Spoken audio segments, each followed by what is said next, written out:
PTI की रहनुमा मुसर्रत चीमा साहिबा ने हमें ज्वाइन किया। मुसर्रत चीमा साहिबा बहुत शुक्रिया। मुसर्रत चीमा साहिबा, जहाँ बहुत से पहलुओं पर गौर करते हैं, जहाँ हम मुख्तलिफ सज़ाएँ तजवीज़ कर रहे हैं, वहीं सबसे अहम बात रिफॉर्म्स की होनी चाहिए इस वक्त, क्योंकि पहले भी वाक़यात हुए, सज़ाएँ भी हुई, लेकिन उसका नतीजा नहीं निकलता। जब तक हम रिफॉर्म्स की तरफ नहीं जाएंगे, जो PTI का सबसे बड़ा इंतखाबी नारा भी था, पुलिस रिफॉर्म्स, प्रोसिक्यूशन के निज़ाम को बेहतर बनाना, मजबूत बनाना, फिर अदालती निज़ाम को बेहतर बनाना, उसमें बेहतरी लाना, तब तक ये मसाइल एक के बाद 2 साल का गैप आ सकता है, लेकिन ये वाक़यात परमानेंटली ख़त्म नहीं हो सकते हैं अनलेस एंड अनटिल हम इसकी रूट कॉज तक पहुँचें। क्या ख्याल है आपका?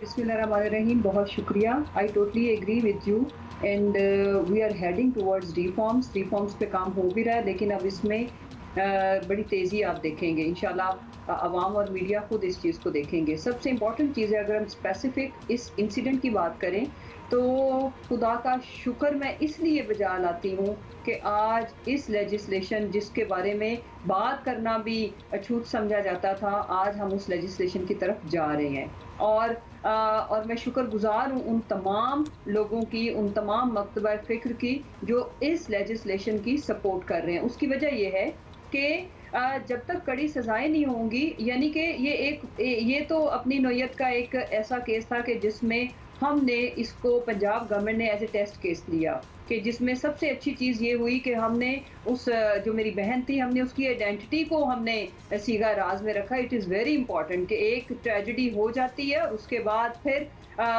जिस तरह से पूरी फैमिली और फिर जिस तरह से जो विक्टिम है वो मज़ीद विक्टिम बन जाता है। तो एक तो ये तरीक़ाकार कि अगर गॉड फॉरबिड हमें सबसे ज़्यादा अगर इस तरह की चीज़ हो जाए तो तरीक़ाकार क्या होना चाहिए, नंबर 1। नंबर 2, प्रिवेंटिव, कि इस तरह के वाक़यात को होने से बचाने की जो पहली टूल है दैट इज़ लेजिस्लेशन स्ट्रॉन्ग किस्म की, उसकी तरफ तो हम जा रहे हैं। आगे निज़ाम की बात, बिल्कुल जी, ख़वातीन स्पेशली जो ख़वातीन से ज़्यादती के केसेस को आप ले लें या कोई भी ख़वातीन से रिलेटेड जुल्म और जबर के केसेस होंगे, उसमें इंशाल्लाह ताला हमारी CCPO ने ऑल्दो माजरत कर ली है, लेकिन आई एम श्योर बहैसियत खातून आपको भी बड़ा ताज्जुब हुआ होगा, बड़ा एतराज़ रहा होगा उनके बयान पर। बिल्कुल, और मुसर्रत चीमा साहिबा, आप भी खातून हैं, बहैसियत मैं खातून हूँ, और जितनी भी पाकिस्तान की ख़वातीन हैं बहुत ज़्यादा ऑफेंडेड है, उन्हें गुस्सा है कि इतना इनसेंसिटिव बयान कोई कैसे दे सकता है, और फिर उस बयान की खुलकर मजम्मत ना करना, ये उससे भी ज़्यादा इनसेंसिटिव बात है।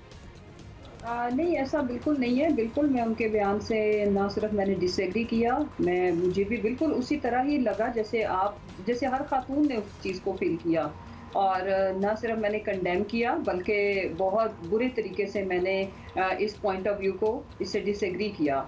इम्पॉर्टेंट चीज़ ये है कि ये आपकी बात बिल्कुल ठीक है। इट्स नॉट ओनली वन, एक आदमी के ऊपर बहस बहुत ज़्यादा हो गई, और क्योंकि मौका भी इस तरह का था, तो इसलिए इट्स ओके। बट इम्पॉर्टेंट चीज़ ये है कि अच्छी चीज़ ये हुई कि हम तमाम ने जो इस माइंडसेट को रिजेक्ट किया, और बहुत बुरे तरीके से रिजेक्ट किया। इसकी ज़रूरत है, और चाहे कोई जिस मर्जी ओहदे पे बैठा हो, हम ये किसी को अलाउ नहीं कर सकते। और इसमें और ये जो टैबूज़ हैं ये हमने तोड़ने हैं। ये अच्छी बात हुई, मैं कोर्ट्स की भी शुक्रगुजार हूँ, और इन्होंने वैसे अपनी तरफ से सफाइयाँ देने की कोशिश की थी, लेकिन वो भी तरीका मुनासिब नहीं था।